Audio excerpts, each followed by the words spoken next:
सुदीप चक्रवर्ती. जय सच्चिदानंद पूज्यश्री. बोला. पूज्यश्री, माझा प्रश्न असा आहे की मी आपल्या आणि परमपूज्य निरुमांच्या सत्संगात ऐकलं होतं की त्यांनी सांगितलं होतं की म्हणजे प्रत्येकाच्या शुद्धात्म्याला हे सांगायचं की आपण माझ्यावर कृपा करावी. ह्याचा काय अर्थ असतो आणि हा अर्थ कसं काम करतो? म्हणजे ही जी प्रॉब्लेम करणारी फाईल आहे ना, ती समजून घ्या आपली एखादी चिकट फाईल आहे, प्रॉब्लेम करते. त्यांच्यातील शुद्धात्म्याला आपण प्रार्थना करू की कृपा करावी, एखादा उपाय मिळावा, आपण कोणत्याही रागद्वेषात वैरात राहायचं नाही, समभावाने निकाल करू, आपण कृपा करावी. म्हणजे बघा, भगवानांना प्रार्थना करतो. आता मी एक्झाम्पल सांगतो, नाही का, आपण क्रिकेट खेळतो आणि बॉल तिकडे एखाद्या खिडकीवर आपटतो, काच फुटते. आता काच फुटल्यावर खिडकीला सांगणार का नोकराला सांगणार का शेठला सांगणार तर चालेल? शेठला सांगणार, साहेब चूक झाली, हां सॉरी, आम्ही खेळताना ध्यानात ठेवू, चला ठीक आहे, नंतर लक्षात ठेवा, नीट खेळा.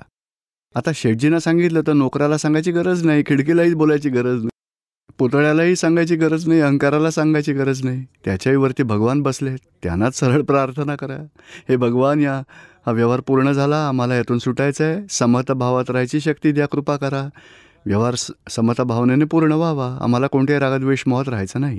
म्हणजे भगवानांना प्रार्थना करणं.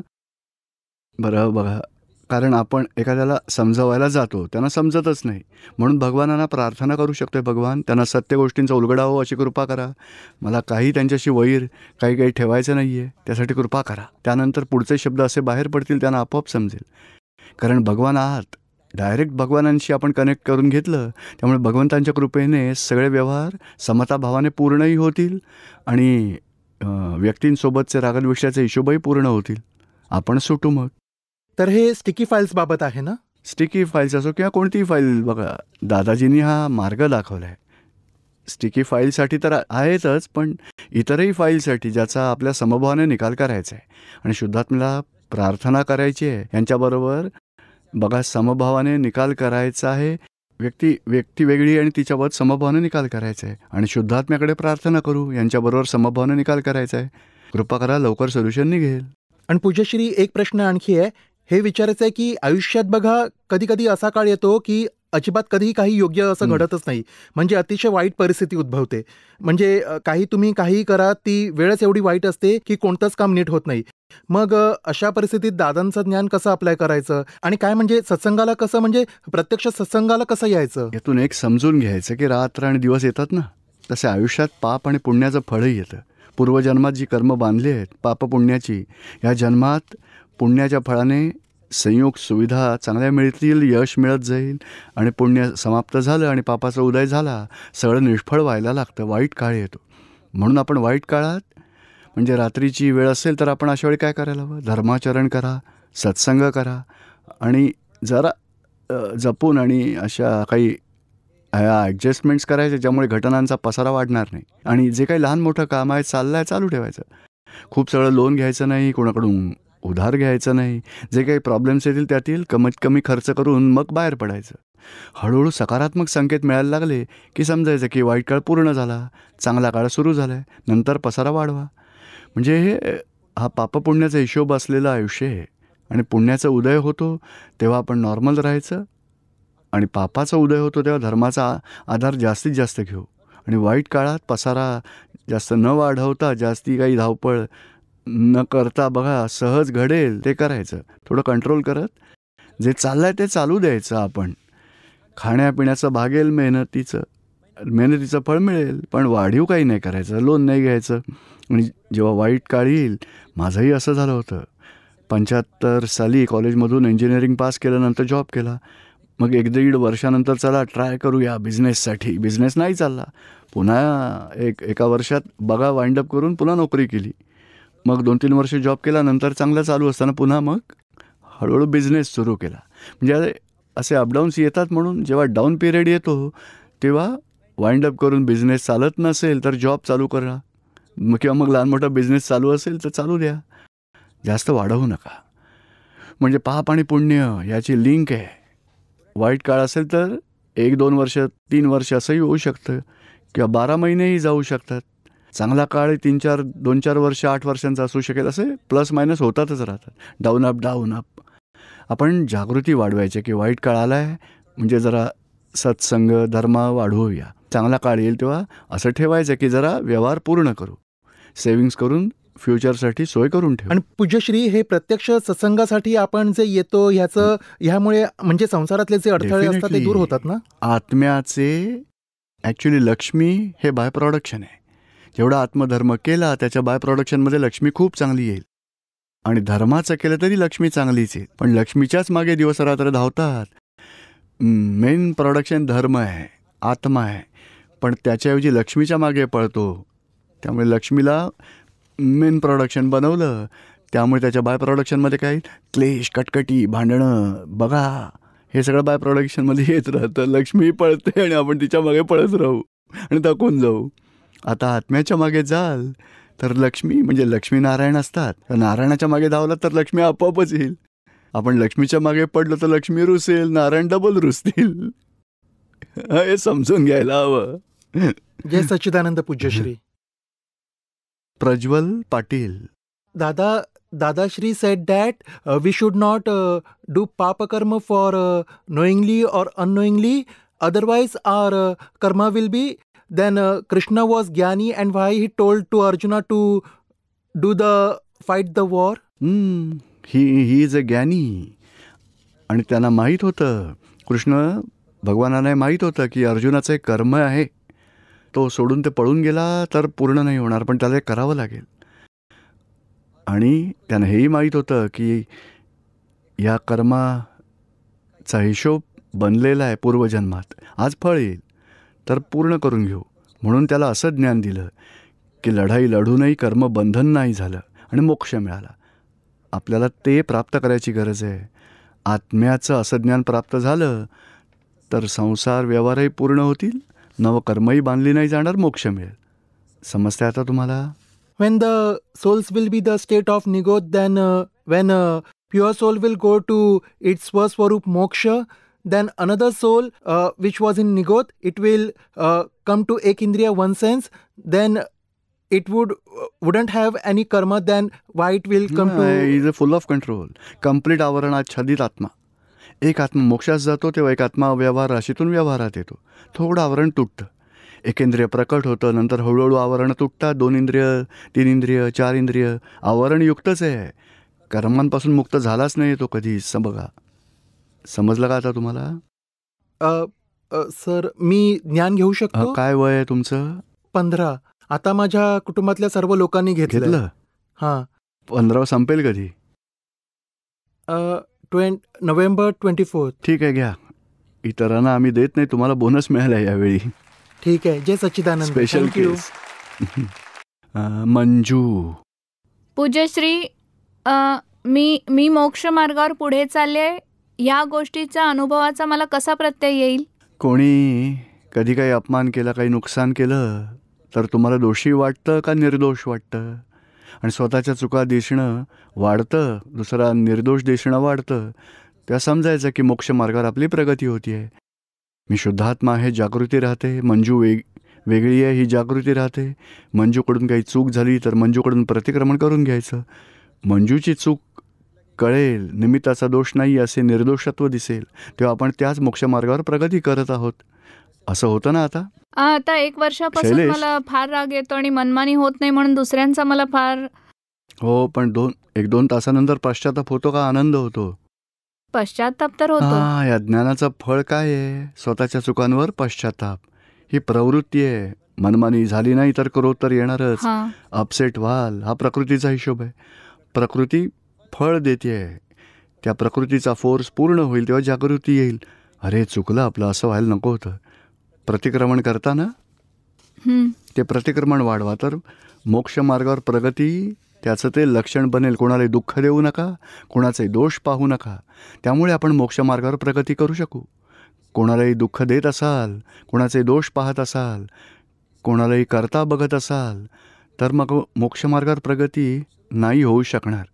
निर्दोष पाहत राहिलात, कोणालाही दुःख देणं बंद झालं किंवा दुःख दिलं गेलं तर पश्चाताप होत असेल, प्रतिक्रमण करत असाल तर मग मोक्षमार्गावर आपली प्रगती सुरू होईल. माझं नाव तस्नीम आहे आणि आपल्याला माझे कोटी कोटी प्रणाम दीपकबाईजी. मला हे जाणून घ्यायचे की आत्म्याचे रिअलायझेशन म्हणजे काय आणि आपल्याला कसे कळेल की आपल्याला रिअलायझेशन झालंय किंवा आपण त्या मार्गावरील प्रगती करतोय. आता समजा कोणी म्हटलं की तस्नीम अशी आहे तशी आहे, काहीतरी वाईट शब्द बोलले, दुःख वाटतं की नाही? पण Of नंतर course. कळतं की हे तर बँगलोरच्या तस्नीम विषयी बोलतायत, माझ्याविषयी नाही. तेव्हा माझं दुःख मिटून जाईल ना. हां? नाही, नक्कीच. बँगलोरमधल्या तस्नीम विषयी बोलणं चाललंय, तुम्हाला दुःख होईल? नाही. हां, मी इथली तस्नीम आहे, मी चेन्नईमधली आहे, माझ्याविषयी असं म्हटलं गेलं, खूप दुःख होतं.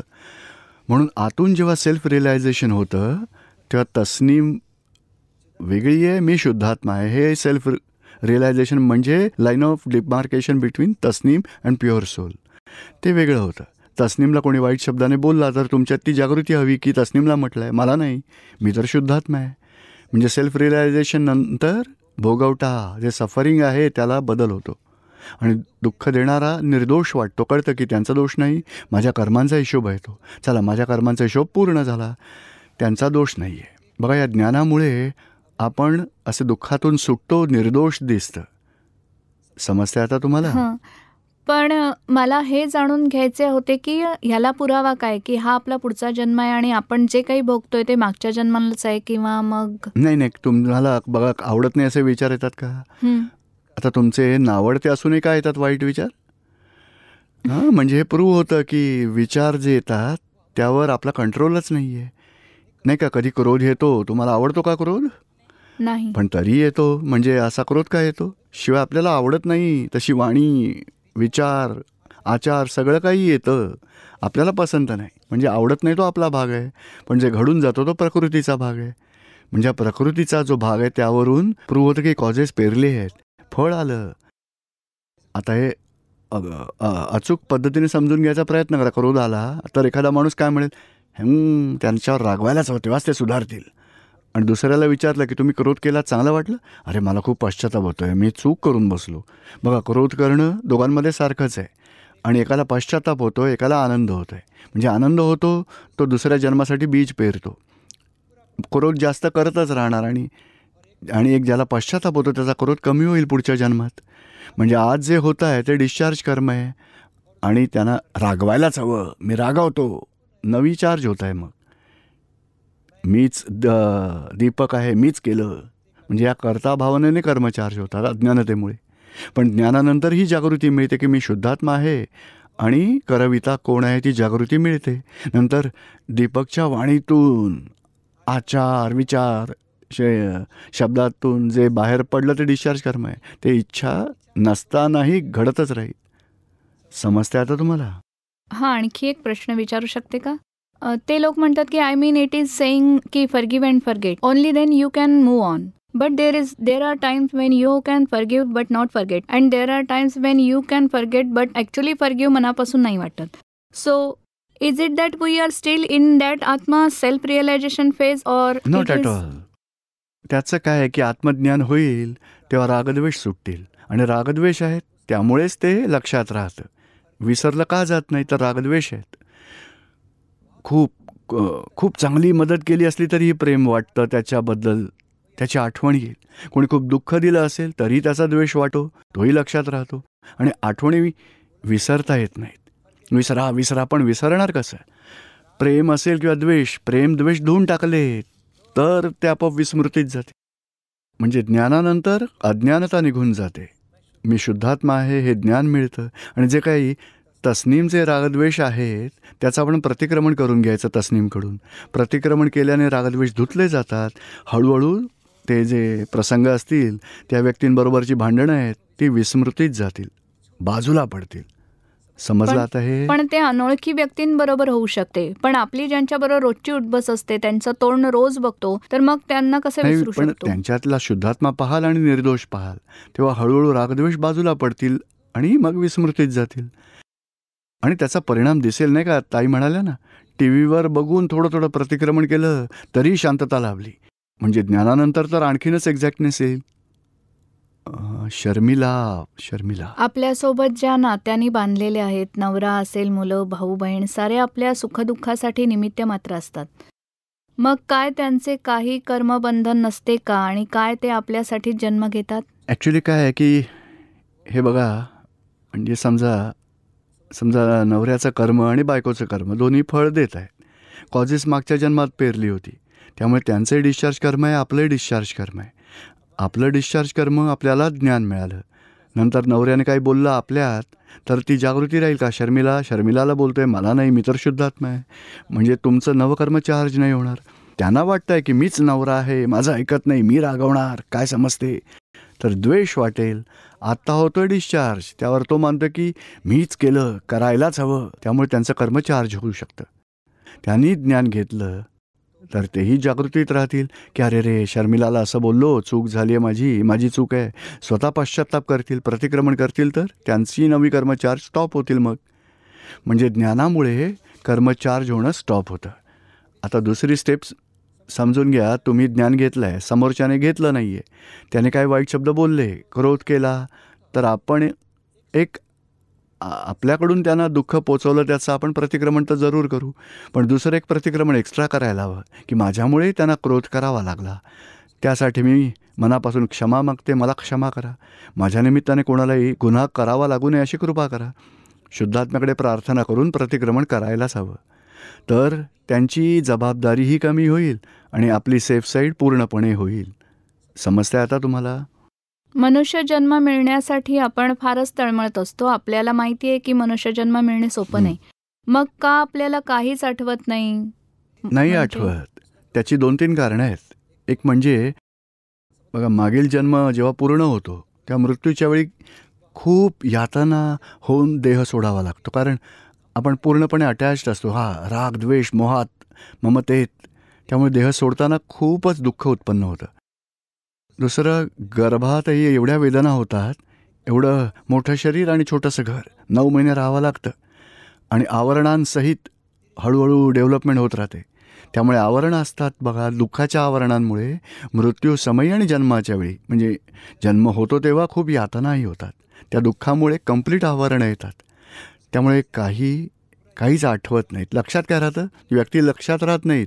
रागद्वेष सूक्ष्मात जे आहेत, की आई असेल तर ती आवडते, वडिलांचा राग येतो, म्हणजे असे आपले म्हणजे रागद्वेष तो डिस्चार्ज बाहेर पडत राहतो. पण समजत नाही की मागच्या जन्मात आपण काय याच्यासोबत हिशोब बांधला आहे. तेवढी जागृती नाही राहत, कारण आवरणं आली आहेत. आणि तेच बरं आहे बघा, कारण आवरण नसेल तर दिसेल की वडिलांनी असं केलं होतं, त्यामुळे भांडणं वाढतील. बघा, म्हणजे तेच बरोबर आहे. आवरणं आहेत, दिसत नाही आहेत, आठवत नाही, तेच योग्य मनुष्यासाठी. नाही तर दुःखी असाल जास्त, आणखी जास्त गुन्हे केले असते. ज्ञानी जे आहेत, जसे श्रीमद राजचंद्र, ज्यांना जाती स्मरण ज्ञान झालं, त्यामुळे सगळंच समजत होतं त्यांना, पण वैराग्य आलं आणि मोक्षमार्गावर आत्मसाक्षात्काराच्या पुरुषार्थाने पुढे प्रगती केली. म्हणूनच हितकारी आहे. पूज्यश्री, समभावात कसे राहायचे? ज्ञानाची ती फलश्रुती समभाव आहे. अज्ञानतेमुळे विषमभाव बनूनच जाल, पण ज्ञान, उद्या ज्ञानविधीत सगळं मिळेल ज्ञान, त्याचं फळ म्हणून समभाव राहीलच राहील, याची गॅरंटी आहे. त्यासाठी समज कोणती वापरायची, ज्ञान कसं सेट करायचं, कोणत्याही प्रसंगात ज्ञान कसं सेट करायचं, त्याच्या चाव्या उद्या ज्ञानविधीत मिळतील तुम्हाला, आणि त्या वापराल तर मग समभाव राहीलच राहील. मेडिटेशन कशाला म्हणतात? मेडिटेशन ही वेगळी गोष्ट आहे. ते म्हणजे it is really not meditation at all. It is just concentration. शब्दावर, मूर्तीवर, मंत्रावर, नावावर कॉन्सन्ट्रेशन करतात, म्हणजे लक्ष केंद्रित करतात. समजा होळी जळत असेल, आपण तिकडे बघत राहिलो तर शांती, पुन्हा होळीपासून दूर बघत राहिलं तर चलबिचल सुरू. तात्पुरत्या कॉन्सन्ट्रेशनमुळेही शांती लाभते. बघा, ध्यान तर कशाला म्हणतात? आता परवा मला अहमदाबादला जायचं होतं, त्यासाठी ध्यान नाही करावं लागत. तिकीट घेतलं परतीचं, तेव्हाच माझ्या लक्षात राहिलं की चला आजचा दिवस आहे, उद्या संध्याकाळी, परवा दुपारी बाहेर पडायचं आहे. ते लक्ष, ते ध्येय डिसाईड झालं आहे. स्वतः ध्यान करावं नाही लागत, आपोआप होतं. पण ही एकाग्रता आहे, ती करावी लागते. ज्ञानचंद सिसोदिया. आता मी पहिल्यांदा आपल्या दर्शनासाठी आलो आहे. मला एक शंका अशी आहे की गृहस्थाश्रमात म्हणजे जो मोह आहे, माया आहे, माया तर सोडता येते, पण मोह सुटत नाही माझ्याकडून, आणि ह्या मोहामुळे दुःखाचं अश्रू वाहतात आणि सुखाचे पण वाहतात. म्हणून आपण ते कोणत्या हिशोबाने समजून घ्यायचे आणि त्यातून सुटका कशी करून घ्यायची, हा माझा एक प्रश्न आहे.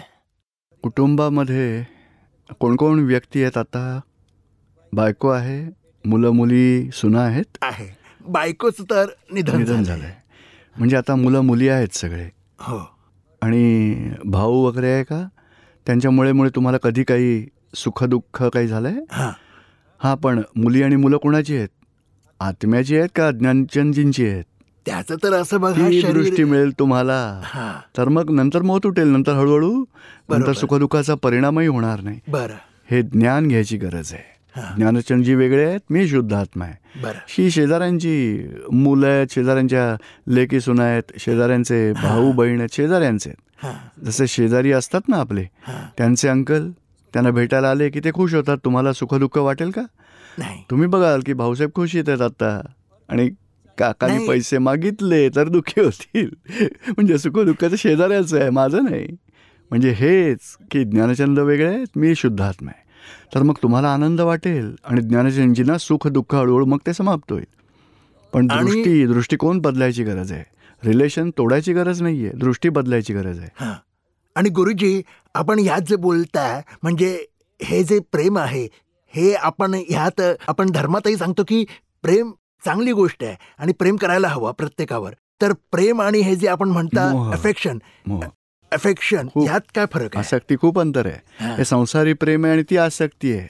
बरं जे प्रेम वाढतं घटतं ते खरं प्रेम नाही आहे, ती आसक्ती आहे. बरोबर आहे. आणि खऱ्या प्रेमात किती अपमान केला तरी ते वाढत नाही, अपमान केला तरी कमी नाही होत, हम्म. किती सन्मान केला तरी वाढत नाही, कायम तसंच राहतं, समान राहतं. ते प्रेम शुद्ध प्रेम आहे. ते प्रेम त्याला परमात्मा प्रेम म्हटलं जातं. आणि कधी कधी असा क्रोध सुद्धा येतो बघा, हो, ज्यामुळे जिथे प्रेम आहे तिथे म्हणजे- अपेक्षा नाही, हा. क्रोध मान माया लोभ नाही, हा. रागद्वेष नाही, दोषी दृष्टी सुद्धा नाही, कंडिशन कोणतीही कंडिशन तिथे प्रेमच नाही.